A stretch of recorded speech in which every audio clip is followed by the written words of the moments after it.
Okay, folks, so let's talk about what's due next week. A lot. So, on Monday, you guys have a blog post due, and this is blog post number 3, applying feminist or post-colonial literary theory. So, you choose which one makes the most sense for your book.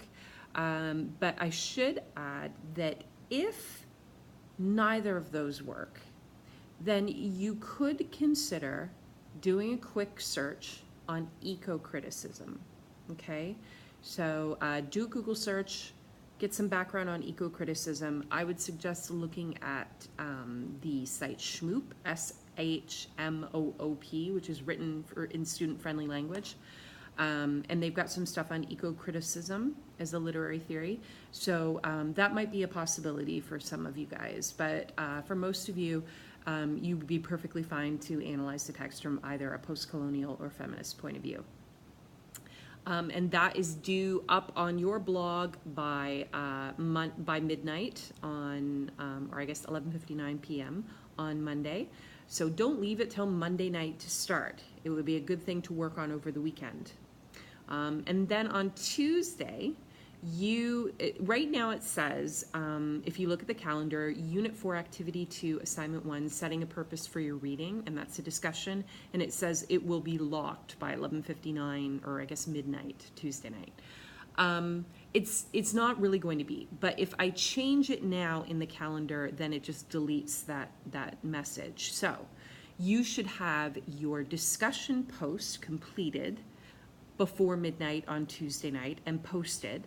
But then after that, I'm going to reopen the discussion for the rest of the week to allow you an opportunity to put your comments in. But you should have your discussion actually posted by 11:59 p.m. Tuesday night, okay? Then, assignment number 2, Unit 4, Activity 2, Assignment 2, is also a discussion. And so the same thing is going to apply for that. It will lock at midnight Tuesday night, but just make sure that you have your first discussion post in there before midnight, and then I'll reopen it for comments because you do need to comment, right? And then Unit 4, Activity 2, Assignment 3, Reading Questions. So let's actually just go to Unit 4, Activity 2 and talk about that for a minute. Just opening it up on the computer here, so bear with me.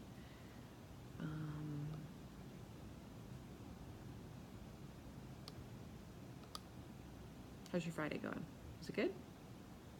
It's very humid here. Is it humid where you are? I have frizzy hair. Okay, that was me just trying to buy some time while I open up the assignment. The Wi-Fi is a lot faster because the bell just rang. It's the end of the day, and so nobody's online, so I can actually get to all the content easier. Okay, so you're looking at the persuasive essay. And so really, like, the discussions for this activity are easy peasy. Don't stress about them. Okay, so if I'm looking at the content for the persuasive essay, you're going to read the poem first. Don't cheat. Read the poem first and then do the first assignment. So the first assignment is asking you to contribute to the discussion. So, what do you think of the opinion expressed in the poem by Walt Whitman? Do you think that hearing the scientific explanation behind the stars detracts from their beauty, which is what Walt Whitman thinks? And you're just going to explain, and I want you to comment on 2 other posts. But remember, you've got to have that comment, have your first discussion post done, and have that posted to the discussion by midnight Tuesday night, or before midnight Tuesday night, and then you can do your comments later in the week. And then the second discussion post is about logos, pathos, and ethos. And so you'll read through that in the content, and I'm basically getting you to reflect on advertisements and how Pathos and ethos are used in modern advertisements, but older advertisements really just relied on logos. And I want you to think about why that might be. So why is it not enough now for advertisers to just rely on logos?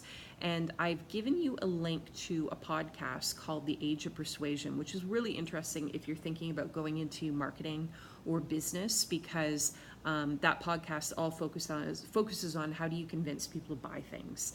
And this particular podcast episode is about how emotion is used in advertisements now. So it might give you something if you're like, I don't know why that might be. Listen to the podcast, and then you'll actually have something you can write about in the discussion. Okay. So I was when I looked at the calendar for next week, I was like, there is a lot of work due. But the reason why there's a lot of work due is because the discussion posts are really no big deal. They won't take a lot of work for you to do. It just requires a little bit of thought, and then write what you think about it. Okay, and then if I look at the reading questions, so what you're going to do is you're going to read the essay that begins with the Walt Whitman poem. It is a persuasive essay, so knowing what you now know about logos, pathos, and ethos, which you will know about after reading through the lesson, I want you to do the essay analysis, just like you had to do for the one this week. And I want you to submit the reading questions for that. So don't forget to do the analysis notes. Remember, they're just point form, but don't forget that you need to do the analysis notes as well as the reading questions. It's not just the reading questions.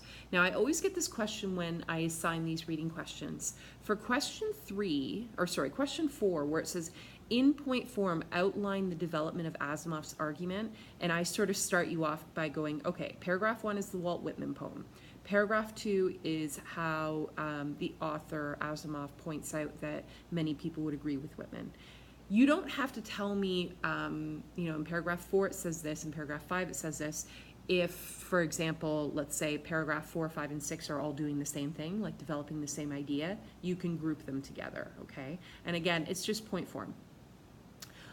For question 4b, I'm asking you how Asimov builds unity and coherence. And if you hover over unity and coherence, I've explained what I mean by that, so make sure you do that. And I think that's about it. So that is what's due on Tuesday. Monday, you've got your blog posts due, and then I'm just going back to the calendar for a moment to look at what's due at the end of the week. And while I'm doing that, I'm going to point out to you that at the end of the week, I'm going to be in Toronto from Wednesday, Thursday, and Friday for a project that I'm working on. Now, I'm sure I will have time to log in throughout the day on Wednesday, Thursday, and Friday. I just don't know when. So Friday, you have, let me just see, right, you have your persuasive paragraphs due. So just like this week, where you had to do, you were looking at the narrative essay, and then I asked you to do an outline for the narrative essay. For next week, instead of doing an outline, you're going to practice writing persuasive paragraphs. But those could potentially turn into a persuasive essay that you might want to write at the end of this unit. And there are, let me just see, there are 2 paragraphs that you're submitting. They're each worth 15 marks. So pay attention to that. That's about it. I will have a new post on Monday, but I may just refer you back to this video in the post on Monday. And if you have any questions, as always, please just email me and let me know. Have a great weekend. Enjoy the nice weather.